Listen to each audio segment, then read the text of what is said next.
No início dos anos 60, Angola e Moçambique, as principais colónias portuguesas em África, saíam de um passado de esquecimento. O início da guerra e o tardio, mas significativo desenvolvimento económico coincidiam paradoxalmente na mesma época da sua história recente. Nas cidades, a vida era pacífica, sem que os residentes sentissem os efeitos do conflito armado que se desenrolava nas matas. A ideologia corporativa que fechava Portugal ao exterior em nome do bem comum e do interesse nacional ajudava também a manter o efeito de redoma, que isolava as colónias do exterior. A moeda era diferente para cada território e não eram permitidas sem autorização as transferências de capitais para a metrópole. Ainda que nos anos 60 tenham sido feitas algumas concessões à economia de mercado livre, com o qual a Europa se desenvolvia e Portugal tentava tímidas aproximações, mantinham-se alguns dos estigmas de um país que escolhia continuar orgulhosamente só. Mas foram abertas exceções. Nos setores em que, quer pela tecnologia empregue, quer pelo alinhamento das companhias em blocos dominantes no mercado internacional, se tornava difícil o acesso a companhias exclusivamente portuguesas. O petróleo e os diamantes foram deixados em grande parte a companhias estrangeiras. Algumas, como no caso da Diamang, herdavam um estatuto de verdadeiras companhias majestáticas. A lei do condicionamento industrial limitava também a iniciativa privada e mantinha na mão do Estado mecanismos burocráticos de regulação.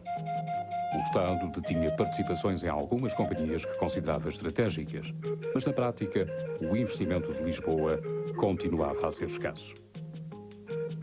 Dispondo de matérias-primas e de riquezas naturais que agora começavam a ser mais utilizadas, Angola e Moçambique cresceram a uma taxa nunca vista. Contudo, as colónias contavam quase só com recursos próprios para financiar o seu desenvolvimento. O resto era dinheiro para a guerra.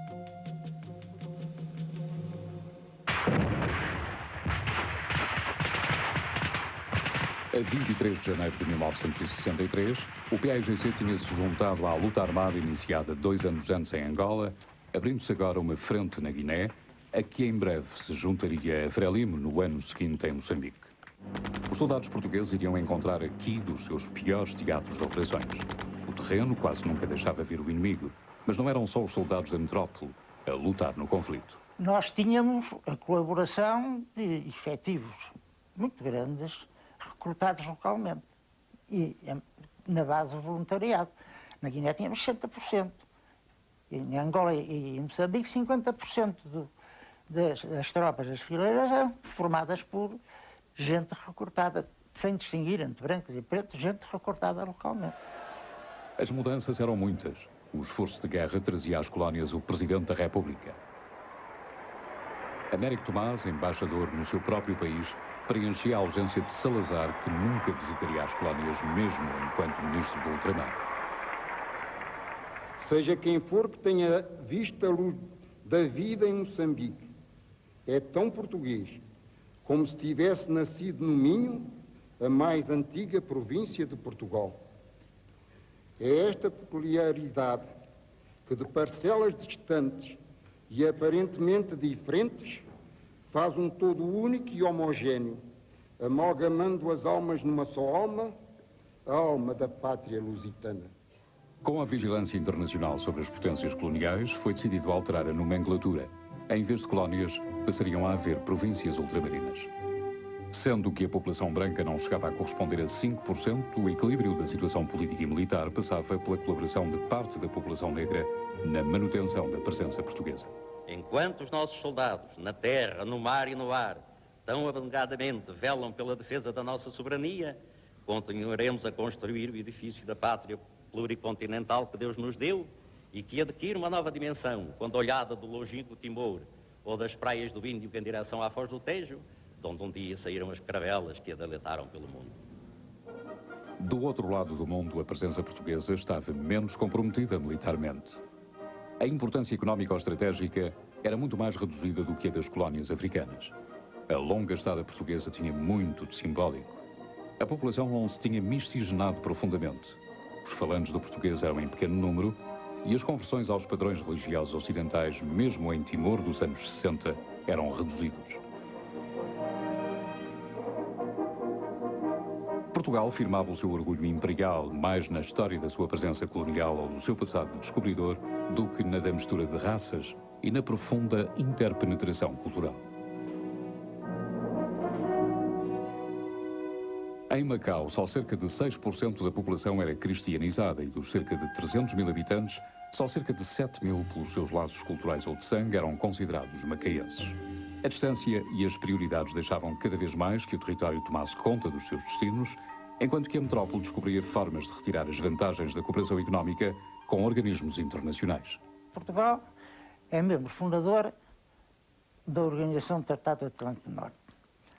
Assinou, foi entre os primeiros, o tratado que criou a organização, que é de 4 de abril de 1949. Portugal fez parte da Organização Europeia de Cooperação Económica. Quando a Organização Europeia de Cooperação Económica foi substituída pela Organização de Cooperação e Desenvolvimento, Portugal fez parte. Fez parte da Associação Europeia de Comércio Livre, da EFTA. Fez parte do GATT, do Tratado Geral de Tarifas e Comércio, etc, etc, etc. Quer dizer, Portugal nunca esteve isolado. Mas a mais importante aliança do ponto de vista militar era a que alinhava Portugal com os países ocidentais contra o Bloco de Leste. A participação de Portugal na NATO, de que era membro fundador, tinha permitido a modernização de parte do exército português. Mas a NATO iria ser também uma fonte de armamento para a guerra colonial. Secretamente, utilizava-se o napalm.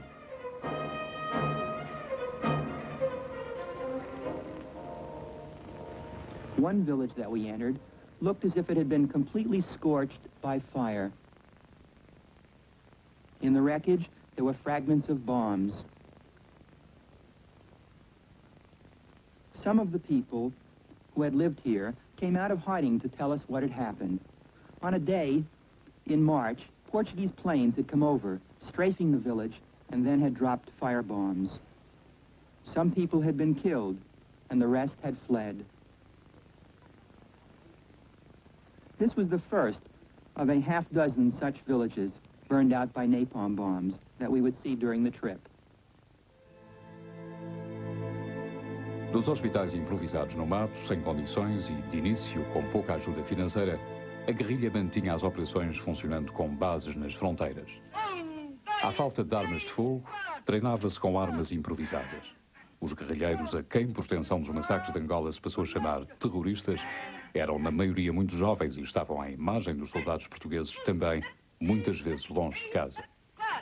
Para propaganda ou durante a visita de jornalistas, tentava-se dar a imagem de uma guerrilha bem organizada e com envolvimento popular. Mas também aí os filmes estavam longe da realidade. As dificuldades de sobrevivência eram muitas e os guerrilheiros eram forçados a deslocarem-se constantemente. As escolas no mato, a funcionar em território português, eram também elas pouco mais do que uma ficção.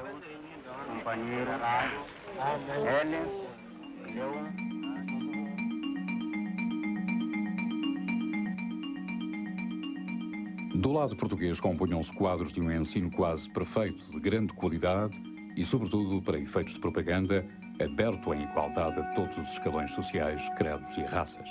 Em Angola e Moçambique, e ainda que nas cidades a situação tivesse mudado muitíssimo durante a década de 60, a desproporção mantinha-se. Os dados publicados pela Unesco identificavam Angola, Guiné e Moçambique como tendo, nesta época, as mais baixas taxas de escolarização da África, com níveis de analfabetismo de 95%. Mas, em setembro de 1968, o poder mudava de mãos. O Sr. Presidente da República resolveu, no seu alto critério e segundo as normas constitucionais, designar-me para a presidência do Conselho de Ministros. Afastado há bastantes anos da vida pública, essa escolha surpreendeu-me. Tenho a consciência do que valho e do que posso e nunca poderia considerar-me à altura das gravíssimas responsabilidades deste momento histórico. Marcelo Caetano iria tentar reformas e uma abertura política sensível que a curto prazo se mostraria, no entanto, de difícil aplicação. No início do seu mandato anteviam-se mudanças que naturalmente se poderiam estender às colónias. Para surpresa de muitos, iniciava-se com Marcelo Caetano uma alteração na forma de entender a posição portuguesa em África. Caetano tinha em mente a possibilidade de autonomia progressiva para as colónias. A sua primeira visita de Estado a esses territórios seria precedida por uma condenação da ONU à continuação da guerra no ultramar. Mas para Caetano era ainda necessário prosseguir a guerra na defesa das populações brancas, que há muito aí se encontravam. O Estado, a seu ver, não as podia abandonar à sua sorte através de uma descolonização. Sempre entre a necessidade urgente de reformas e a pressão para continuar o formato salazarista, Marcelo Caetano tentava uma solução intermédia, uma evolução na continuidade, deixando funcionar os interesses políticos e económicos que se moviam e sustentavam com o regime. Grandes expectativas eram postas na primeira visita do novo líder às províncias ultramarinas. Acompanhado por uma extensa comitiva, mostrava-se pela primeira vez um interesse pessoal da presidência do Conselho para com os territórios de além-mar. Salazar nunca tinha ido às colónias e grande parte da população recebe Caetano em apoteose. A outra, com dispensa patronal ao trabalho, tinha sido transportada das fábricas e dos campos para o que era descrito como uma gigantesca manifestação espontânea. Longe das cidades, sem que se pusessem em jogo as hipóteses de uma paz negociada, a guerra iria continuar. Tentava-se encontrar soluções que, embora a contraciclo da história, permitissem a presença de Portugal em África. Assim, em 1970, desencadeia-se em Moçambique, pela mão do general Calusa da Riaga, a maior operação da guerra colonial, a Nó Górdio. Visava-se uma solução mais direta e radical, atacando o que se julgava ser o coração do inimigo e cortando-lhe depois as linhas de abastecimento. Mas este tipo de movimentação de contra-guerrilha acabaria por não se mostrar suficiente para Moçambique.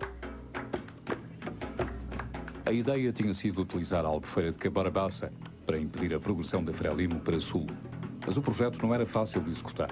Para além de outras limitações, a gigantesca barragem, projeto irrealista e desproporcionado à escala de uma pequena nação, passava também a constituir ela mesma um problema de segurança.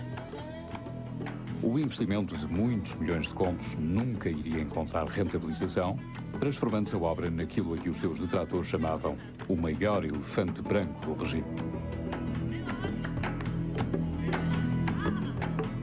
Para além da situação em Moçambique não ter melhorado, a posição das tropas portuguesas também não era muito favorável na Guiné, considerado o mais difícil teatro de operações da guerra colonial. Aqui, não só as tropas portuguesas tinham dificuldade em atacar o inimigo nas suas bases, como viam ser reduzida também a área do território em que conseguiam manter o domínio. Bem equipada pelos países do Bloco Soviético e utilizando os acidentes naturais do terreno, o PAIGC atacava frequentemente as posições portuguesas.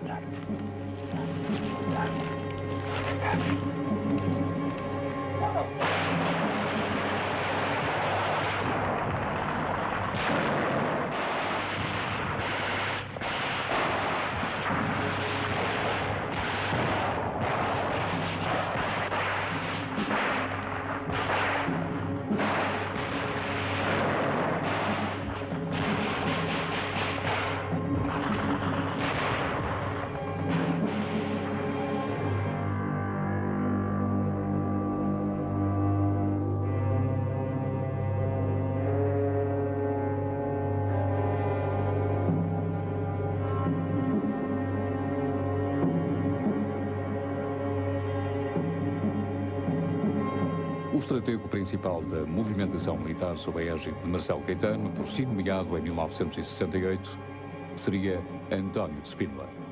Militar de grande carisma e popularidade entre os seus homens, a sua ação na Guiné cobriria uma vasta panóplia de operações político-militares, por forma a conquistar a população e os seus dirigentes e a ganhar a guerra para o lado português. Ainda que num terreno adverso, as suas manobras militares nem sempre conseguiram os melhores resultados, mas cedo Spínola entende que a guerra não se podia ganhar militarmente sem envolvimento político. Spínola, que se aproximara de Leopoldo Senghor, por forma a tentar negociar um possível cessar-fogo com o PAIGC, recebe de Lisboa a informação que esses contactos não deveriam prosseguir. Estava traçada uma rota de colisão entre si e o próprio regime, que viria a ser revelada a breve trecho. Veio a Lisboa e falou com o professor Marcelo Caetano. E tinha a ideia de um cessar-fogo, e depois entramos em negociações com a Guiné. Foi entendido que o cessar-fogo não era viável. Em que consistia o cessar-fogo?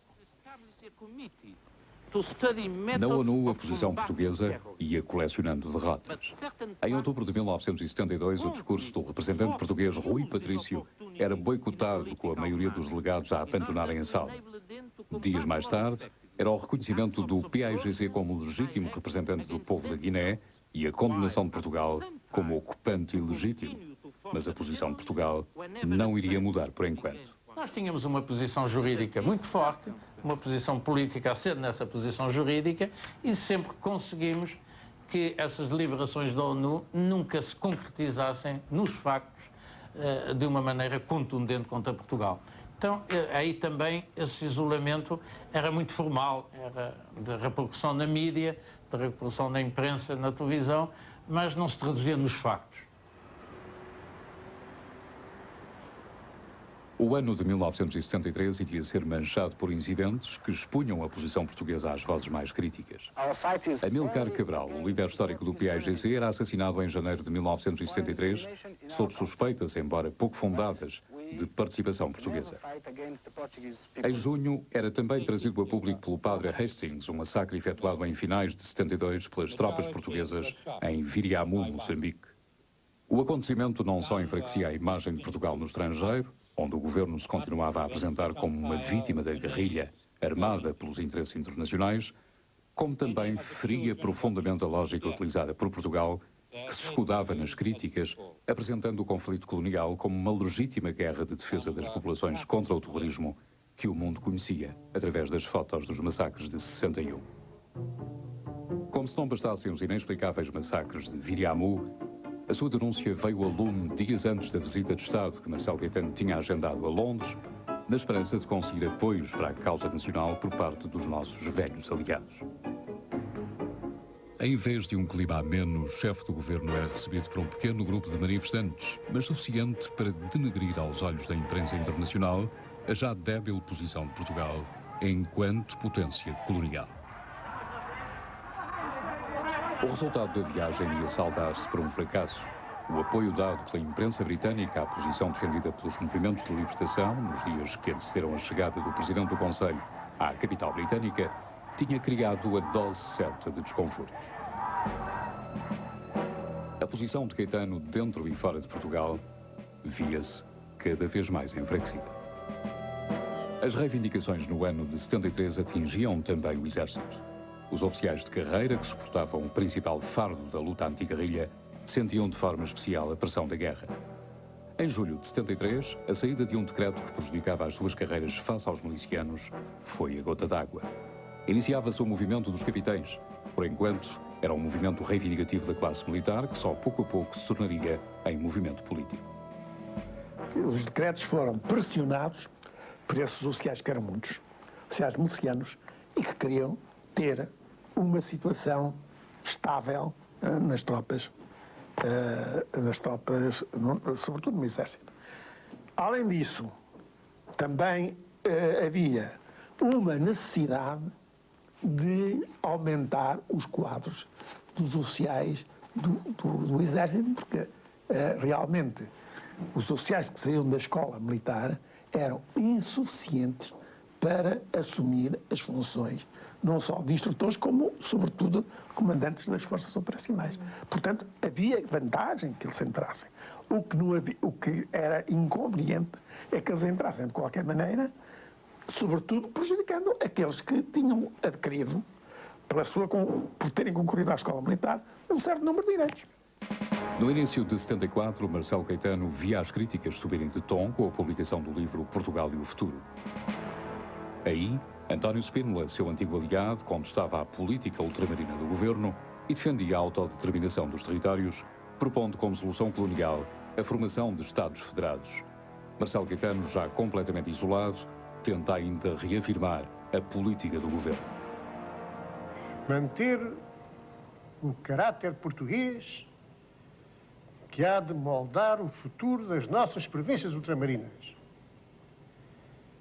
Conferir segurança a quantos, sob a égide de Portugal, vivem em África e contribuem para nela se radicar a civilização e a cultura que representamos.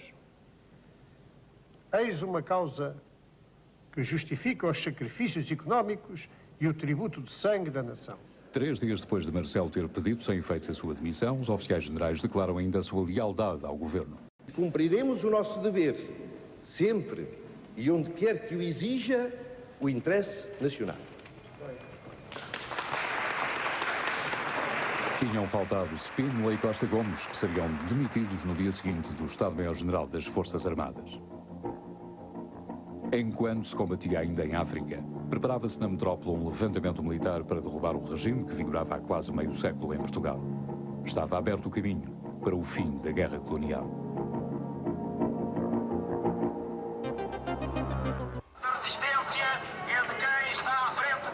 Os militares tomavam a capital.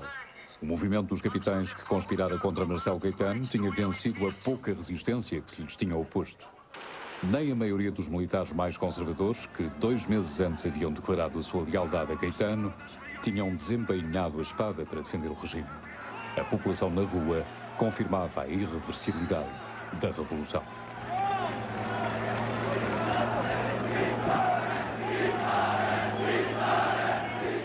O general António de Spínola aparecia à frente da Junta de Salvação Nacional, que ao realizar o programa do MFA, teria de pôr o fim à guerra.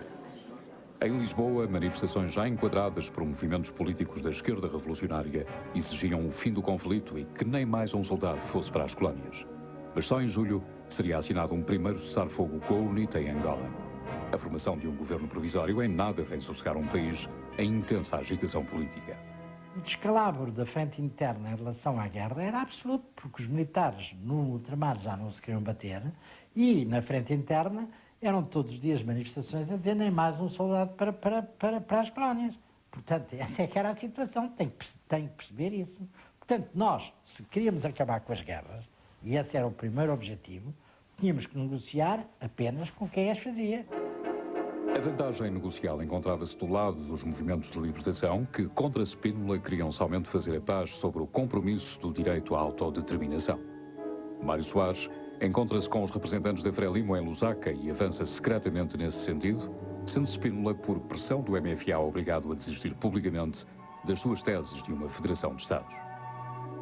Dirijo ao povo português, de aquém e além-mar, na mais perfeita coerência com a nossa tradição histórica e com o ideário que nos preside e nela se inspirou, a declaração formal de haver chegado o momento de reconhecer às populações dos nossos territórios ultramarinos o direito de tomarem em suas mãos os próprios destinos, concretizando-se, desse modo, o desenvolvimento da política de autenticidade que sempre defendemos.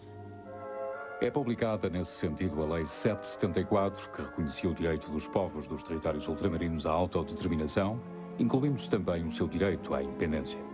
Propunha-se o início da transferência de poderes para as populações dos territórios ultramarinos, mas deixava-se esfumada a questão de como e de quando estariam estes aptos para o efeito e em que condições seria feita essa transferência de poderes. O Conselho de Estado, nessa altura, aproveitando essa fragilidade momentânea de General Spínola, meteu-lhe na mão a Lei 774, que permitiu as tais negociações diretas com os movimentos de libertação. General Spínola não pôde dizer que não. E, pelo contrário, momentaneamente, pareceu ter aderido sinceramente a isso, porque fez um discurso exaltante, em que já falava quase em novos Estados, etc, etc. Nas colónias, sob o efeito de uma mudança rápida demais, a vida desenrolava-se ainda de uma forma muito próxima do que tinha sido a dos primeiros anos da década de 70. Não parecia ainda possível que o universo ultramarino português estivesse condenado a desaparecer. Mas o governo português continuava as negociações. Depois de vários avanços e recuos, ficavam as opções de reconhecer a independência ou recomeçar a guerra. Lisboa, sem grandes escolhas, dado que as tropas já não desejavam bater-se, optaria pragmaticamente pelo modelo das independências. Primeiro, em Argel, eram assinados acordos de independência para a Guiné, em agosto, e de descolonização para Moçambique, a 7 de setembro de 1974. As reações imediatas não se fizeram esperar e pelo menos parte da população manifestava o seu contentamento, ainda que o ambiente de alguma tensão em Moçambique desse já origem à saída lenta, mas firme, de muitos dos seus habitantes. Mas seria ainda cedo para que tudo se dissolvesse.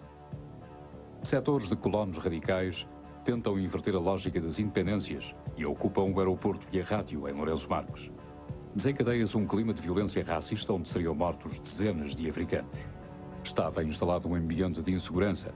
A 21 de outubro, ataques, roubos e assassínios à população branca levariam à intervenção das tropas portuguesas. Logo após o acordo de Lusaka, houve um processo de convulsão social aqui na zona de Lourenço Marques, motivado por uma impreparação, uma incompreensão de grande número de pessoas relativamente à grandiosidade e à justeza do processo político que tinha sido acordado. Nos 12 meses, houve uma tarde em que as populações dos arredores de Maputo, na altura Lourenço Marques,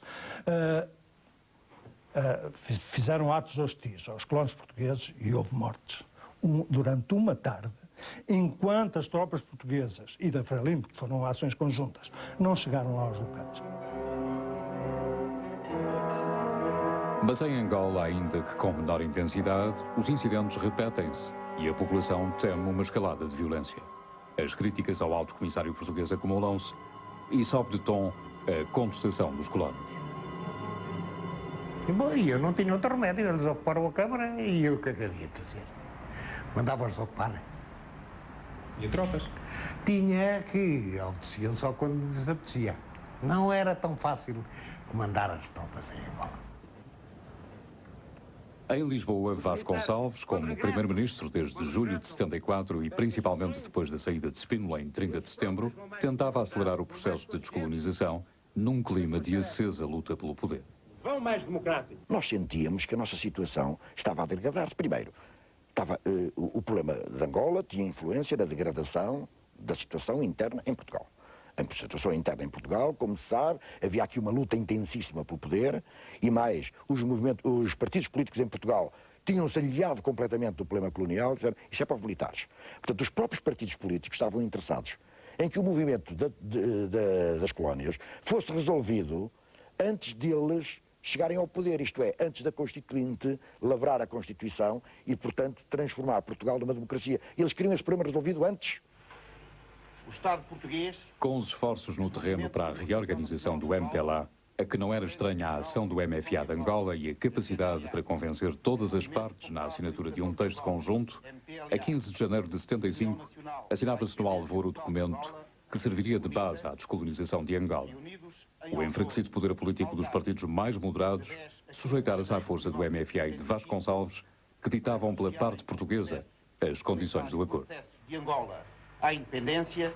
Os descolonizadores políticos, incluindo eu próprio, Dr. Marcelo, não tivemos nada a ver com a descolonização de Angola. Rigorosamente nada. A descolonização de Angola foi negociada no terreno pelo movimento das Forças Armadas, pelo movimento das Forças Armadas, pelo Almirante Rosa Coutinho, e o acordo veio cozinhado de lá para cá. Veio cozinhado entre os três movimentos de libertação. Eu limitei-me na altura a pô-lo em bom português. Angola constitui uma entidade una e indivisível nos seus limites geográficos e políticos atuais, pelo Alto Comissário e por um governo de transição, obriga-se a transferir progressivamente, até ao termo do período transitório. Eu participei ativamente na Conferência de Alvor, mas não no processo que seguiu à Conferência de Alvor, porque eu em Alvor já estava mais preocupado com o que estava a passar no Hotel da Penina, onde se deu a Conferência de Alvor. Já estava muito mais preocupado com os telefonemas lancinantes que me estavam a fazer dia a dia de Lisboa, hora a hora de Lisboa, a propósito da organização do primeiro grande comício contra a unicidade sindical, do que propriamente com Angola. Porque a situação é que a partir daí já não se sabia o que é que ia acontecer em Portugal, porque o Estado deixou de estar, a partir daí deixou de estar organizado. Mas no terreno a situação não era de todo pacífica, com os movimentos a agitarem-se na conquista pelo poder e as tropas portuguesas, cuja operacionalidade estava muito reduzida, a não conseguirem servir de árbitro, ou pior ainda, a tomar partido contra ou a favor das forças em presença. Sem que fosse concebido um calendário para a formação de um exército conjunto e com os partidos a armarem os seus militantes, o conflito entre fações parecia inevitável. Nos arredores de Luanda, nos Moceques, o MPLA armava os seus partidários que se defrontavam com a FNLA, entretanto em preparação para a tomada de posições na cidade. Os primeiros confrontos iriam provocar muitas dezenas de mortos e os habitantes dos subúrbios de Luanda começavam a abandonar as suas casas e a fugir para onde pudessem escapar à fúria dos combates. Do outro lado, na cidade asfaltada, iam-se somando fatores de insegurança e diminuindo as possibilidades de uma vida normal. O lixo deixara de ser recolhido. A polícia e os militares mostravam-se cada vez menos capazes de manter a ordem e tinham começado a faltar alguns produtos de consumo. Por suprema ironia, era racionada gasolina num território que exportava crudo no valor de 450 milhões de contos por ano. Provavelmente nós não tivemos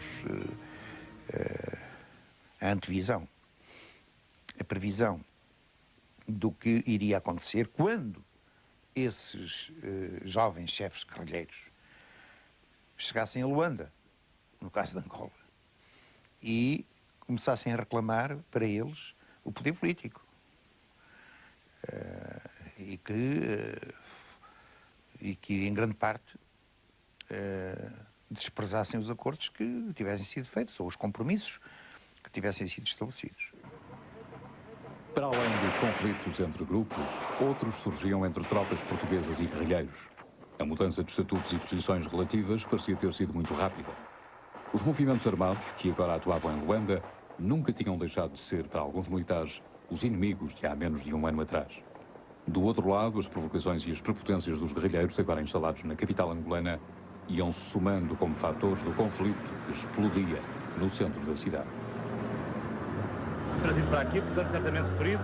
Vamos tentar ver se conseguimos um contacto com as tropas dos comandos portugueses para saber efetivamente o que é que se passa, que ninguém aqui em Vila Alice...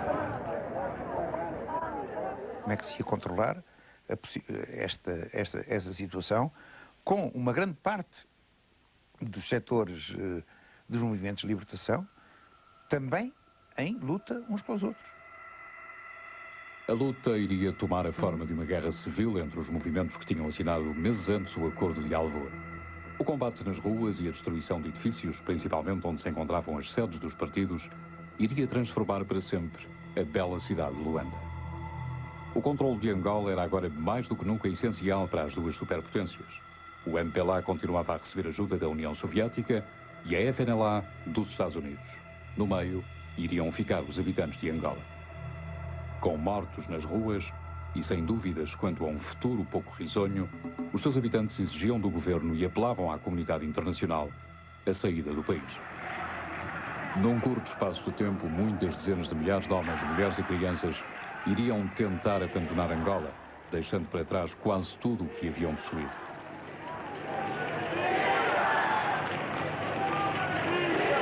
A sua frustração e sentimento de impotência perante os acontecimentos fazia com que ninguém entendesse como tinha sido possível tudo ter acontecido tão rapidamente.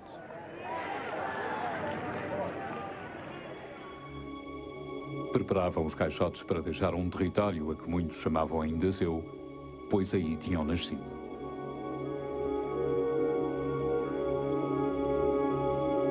Em Portugal, onde o verão quente se tinha igualmente encarregado de extremar o combate político, parecia também que ninguém podia ou queria dominar os acontecimentos por forma a evitar a catástrofe.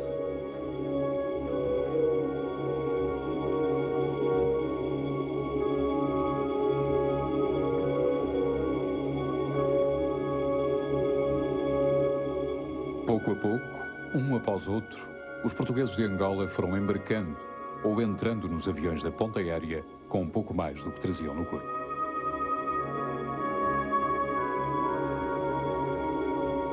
Por terra formavam-se longas caravanas numa extenuante viagem para tentar atingir a África do Sul.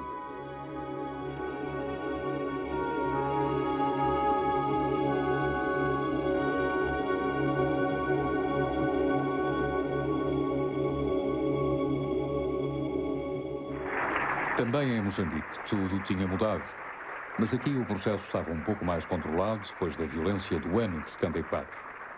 Os dirigentes da Frelimo, e em especial Samora Machel, que durante anos tinham mantido no mato, vinham agora até à cidade para tomar posse do governo da nova República Popular de Moçambique. Viva! Viva o povo! de Moçambique! Viva! Parece que têm medo todos. A opressão não era somente para o povo moçambicano, mas também para o povo português. É por isso que o triunfo da luta do povo moçambicano é também uma vitória, é também o triunfo do povo português. O discurso, a linguagem dos gestos, a ação radical e as mudanças ideológicas profundas iriam abalar Moçambique, que lutava agora sem meios. De Lisboa já não vinha mão de obra especializada, mas chegavam os apoios políticos de Vasco Gonçalves, também ele em pleno verão quente de confronto político-ideológico. A 5 e 12 de julho, e apesar de aí nunca terem havido combates, Cabo Verde e São Tomé iriam ter a independência à imagem do que se passava na Guiné sob a proteção de interesses do PAIGC. A vitória dos partidos da esquerda revolucionária deixava que a África portuguesa, pouco a pouco, entrasse dentro da esfera do Bloco Soviético.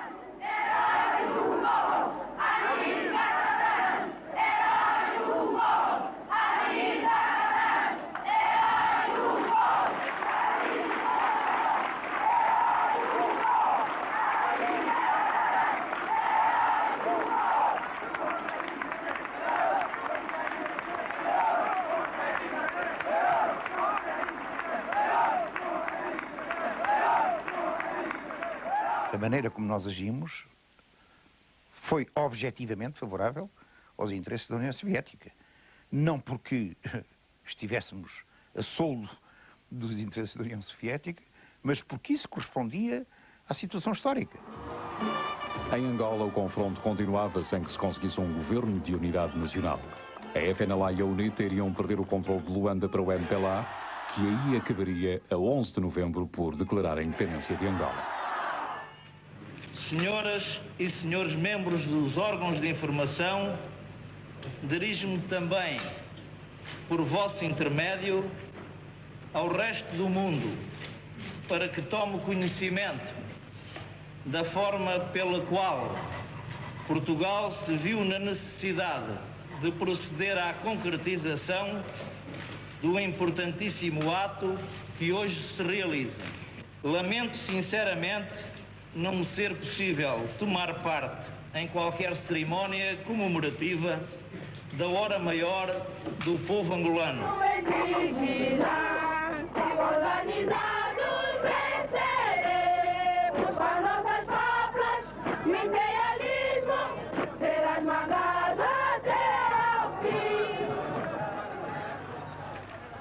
Em nome do povo angolano, o Comitê Central do Movimento Popular de Libertação de Angola, MPLA, proclama o nosso país constituído em República Popular de Angola.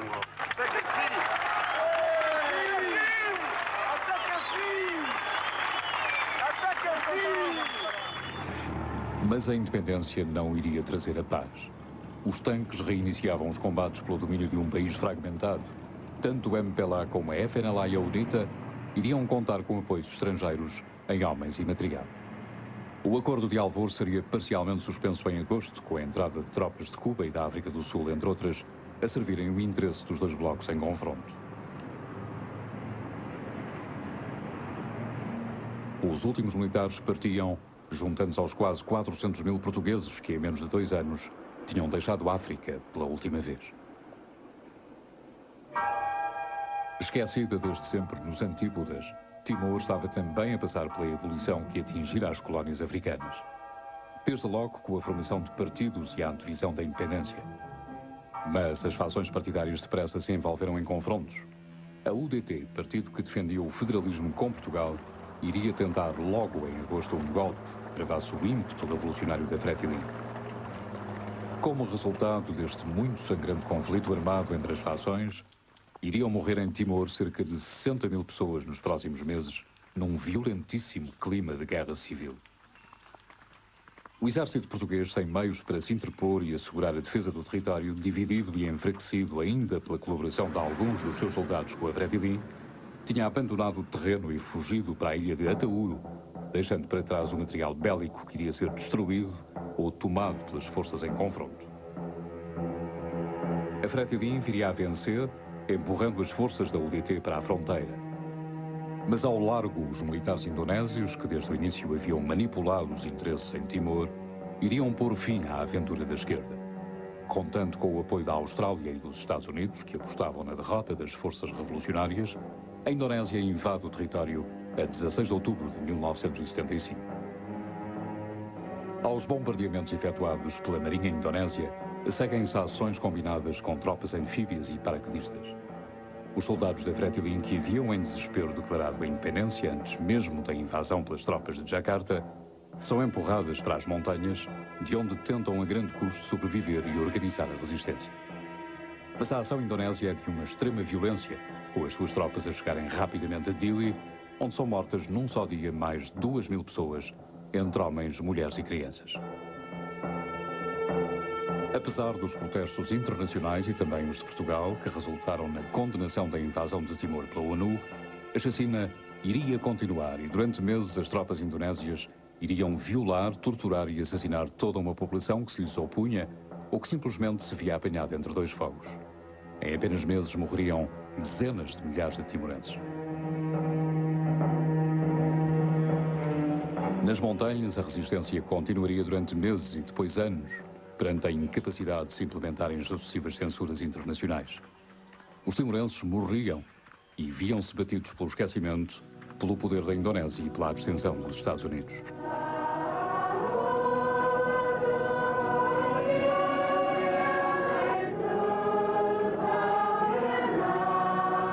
Mas em 1991, algo iria mudar quando uma missa por alma de um resistente assassinado dias antes se transformaria num comício de protesto contra a Indonésia.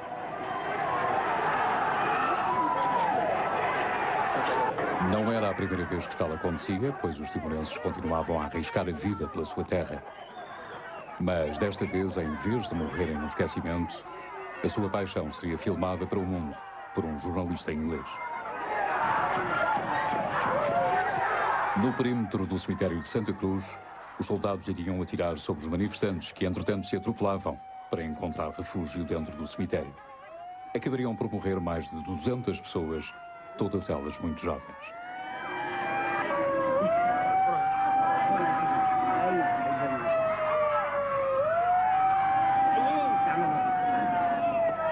Depois do tiroteio, tentando eliminar todas as testemunhas das suas atrocidades, as tropas indonésias continuam a perseguição. Mesmo os feridos foram capturados e mortos.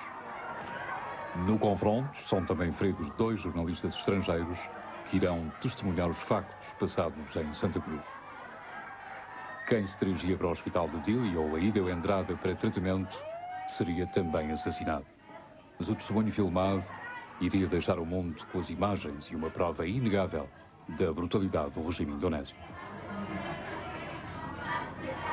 Em 1999, alterados os dados da conjuntura internacional e do próprio regime indonésio, e depois de muita pressão exercida junto dos organismos internacionais, era possível encontrar cedências no sentido da realização de um referendo sobre o futuro de Timor.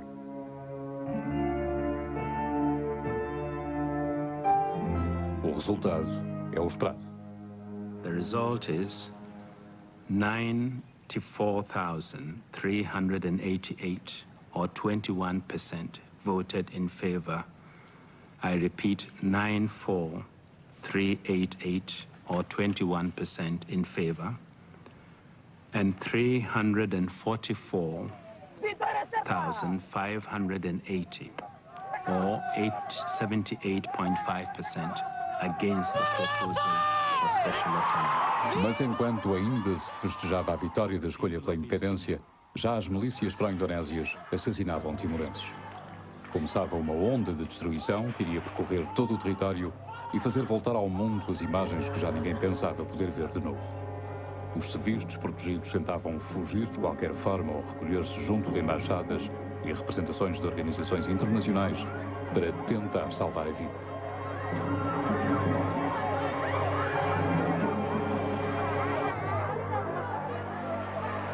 Em Lisboa, inicia-se aquela que viria a ser a maior manifestação de protesto e pesar da história moderna de Portugal.